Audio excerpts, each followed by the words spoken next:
Hello friends, జీవితంలో సమస్యలు రావడం చాలా కామన్. కానీ వచ్చిన సమస్యను చూసి భయపడి పారిపోతే ఆ సమస్య మనల్ని తరిమి తరిమి కొడుతుంది. అదే ధైర్యంతో ఎదురు తిరిగితే అసలు ఆ సమస్య మనల్ని చూసి పారిపోతుంది. అసలు సమస్యను చూసి ఎందుకు భయపడకూడదో తెలుసుకోవాలంటే welcome to your favourite channel Telugu FZ facts.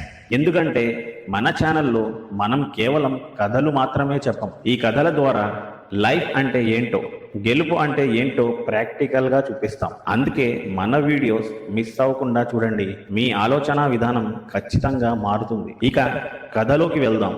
ఒక దట్టమైన అడవి, పచ్చని కొండల మధ్య ఒక పెద్ద గుహ. అందులో ఒక కుందేలు ఉండేది.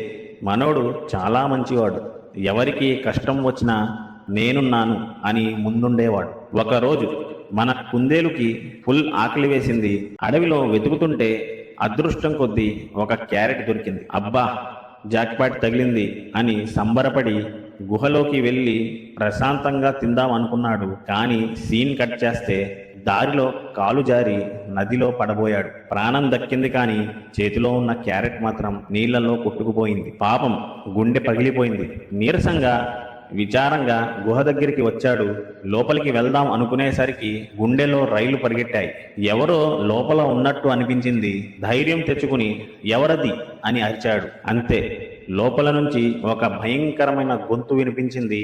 నేను ఎవరో తెలుసా? ఖడ్గమృగం ఎముకలను విరిచేవాడిని, ఏనుగునే పిండి పిండి చేసేవాడిని. అంతే, ఆ డైలాగ్ వినగానే కుందేలుకి ఫ్యూజులు ఎగిరిపోయాయి. బాబోయ్, ఖడ్గమృగాన్నే చంపేసేంత బలవంతుడా? నా వల్ల కాదు అని వణికిపోయాడు.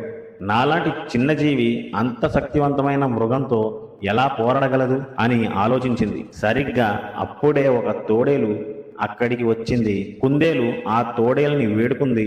మిత్రమా, దయచేసి నాకు సహాయం చెయ్యి. ఒక భయంకరమైన జీవి నా గుహను ఆక్రమించింది. దాన్ని బయటకు పంపగలవా? తోడేలు నమ్మకంతో, తప్పకుండా, చిన్నవైనా పెద్దవైనా జంతువులన్నీ నా మాట వింటాయి అని చెప్పింది. అది గర్వంగా గుహ దగ్గరికి వెళ్ళి గట్టిగా గాండ్రించింది. కానీ మళ్ళీ అదే భయంకరమైన గొంతు వినిపించింది. నేను ఖడ్గమృగం ఎముకలు విరిచేవాడిని, ఏనుగును పిండి పిండి చేసేవాడిని. తోడేలు భయంతో వణికిపోయి వెనక్కి తగ్గింది. నన్ను క్షమించు, నేను దీనిని ఎదుర్కోలేను అని చెప్పి పొదల్లోకి పారిపోయింది. తర్వాత ఒక పులి వచ్చింది. కుందేలు జరిగిందంతా వివరించి సహాయం కోరింది.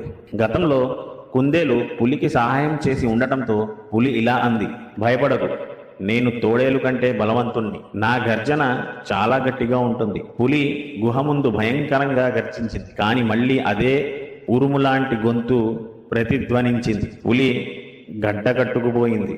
నా గర్జన ఆ గుహలో నుంచి వచ్చే శబ్దం ముందు ఏమీ కాదు అని అనుకుని, ఇది ఖడ్గమృగాలను, ఏనుగులను ఓడించగలిగితే నేను ఎలా బ్రతకగలను అని భయపడి పులి కూడా పారిపోయింది. ఆ తర్వాత ఒక ఖడ్గమృగం కోపంతో నేల దద్దరిల్లేలా నడుచుకుంటూ వచ్చింది. నా జాతిని అవమానించడానికి ఎవరికి ఎంత ధైర్యం అని అరిచింది. గుహ నుండి అదే భయంకరమైన గొంతు వదిలిచ్చింది, నీ సోదరుడిలాగే నీ ఎముకలు కూడా విరగ్గొట్టమంటావా అని శబ్దం రావడంతో ఖడ్గమృగం భయంతో చెమటలు కక్కి వేగంగా పారిపోయింది. చివరిగా ఒక ఏనుగు ముందుకొచ్చింది. కానీ ఆ భయంకరమైన గొంతు విన్నాక ఆ భారీ ఏనుగు కూడా భయపడిపోయింది. మొదటిసారిగా కుందేలు ఒక ఏనుగు పులి కంటే వేగంగా పారిపోవడం చూసింది. అన్ని జంతువులు భయంతో వణికిపోతుంటే ఈ నిస్సహాయ సమయంలో ఒక చిన్న కప్ప గెంతుకుంటూ వచ్చింది. నేను మీకు సహాయం చేయనా అని అడిగింది. కుందేలు అంతా వివరించింది. తోడేలు, పులి, ఖడ్గమృగం, ఏనుగు కూడా భయంతో పారిపోయాయి. నువ్వు చేయగలవని నాకు నమ్మకం లేదు అంది. కప్ప నవ్వింది. మీకు నా మీద నమ్మకం లేకపోయినా పర్వాలేదు, నేను ప్రయత్నిస్తాను అని కప్ప చెప్పింది. పారిపోయిన జంతువులన్నీ గుహలో నిజంగా ఏముందో చూడడానికి రహస్యంగా వెనక్కి వచ్చాయి. కప్ప గట్టిగా, ఎవరది లోపల అని అరిచింది. ఆ భయంకరమైన గొంతు మళ్ళీ వినిపించింది. కానీ కప్ప భయపడలేదు. అది దగ్గరికి వెళ్ళి, ధైర్యం ఉంటే బయటకు వచ్చి నన్ను ఎదుర్కో అని గట్టిగా అరిచింది. ఈసారి లోపల ఉన్న జీవి భయపడింది. ఒక పెద్ద నీడను చూసి వణుకుతూ నెమ్మదిగా గుహ నుండి బయటకు పాకుతూ వచ్చింది. అందరూ ఆశ్చర్యపోయారు. అది కేవలం ఒక గొంగలి పురుగు. అవును ఫ్రెండ్స్, అది గుహలో ఉంది కాబట్టి దాని చిన్న గొంతు ఎకో వచ్చి ఉరుములా వినిపించింది. అది చూసి అడవిలో జంతువులన్నీ పగలబడి నవ్వాయి. అంత చిన్న పురుగుకి అనవసరంగా భయపడ్డామని సిగ్గుపడ్డాయి. చూశారు కదా, సమస్యని దూరం నుంచి చూస్తే అది ఆ గుహలోని గొంతులా భయంకరంగా వినిపిస్తుంది. పారిపోతే అది పులి, ఏనుగు లాంటి వాళ్ళనైనా భయపెడుతుంది. కానీ ఆ కప్పలాగా ధైర్యంతో ఒక అడుగు ముందుకు వేసి చూస్తే ఆ పెద్ద సమస్య కూడా ఆ గొంగలి పురుగులాగా చాలా చిన్నగా కనిపిస్తుంది. సో లైఫ్లో ప్రాబ్లమ్స్ వస్తే పారిపోకండి, ధైర్యంగా ముందు అడుగు వేసి నిలబడండి. అప్పుడే మీకు సక్సెస్ అన్నది అందుతుంది. ఇలాంటి లైఫ్ చేంజింగ్ స్టోరీస్ ఇంకా వినాలంటే వెంటనే మన తెలుగు FZ ఫ్యాక్ట్స్ ఛానల్ని సబ్స్క్రైబ్ చేసుకోండి. ఈ వీడియో నచ్చితే లైక్ చేసి మీ ఫ్రెండ్స్కి షేర్ చేయండి. మీ ఒపీనియన్ని కామెంట్ చేయడం మర్చిపోవద్దు. చివరగా ఒక్క మాట, సమస్య సముద్రం అంత పెద్దదైనా సరే దాన్ని ఈదే ధైర్యం నీ దగ్గర ఉన్నంత వరకు నువ్వే విజేత. See you in the next video. జై హింద్.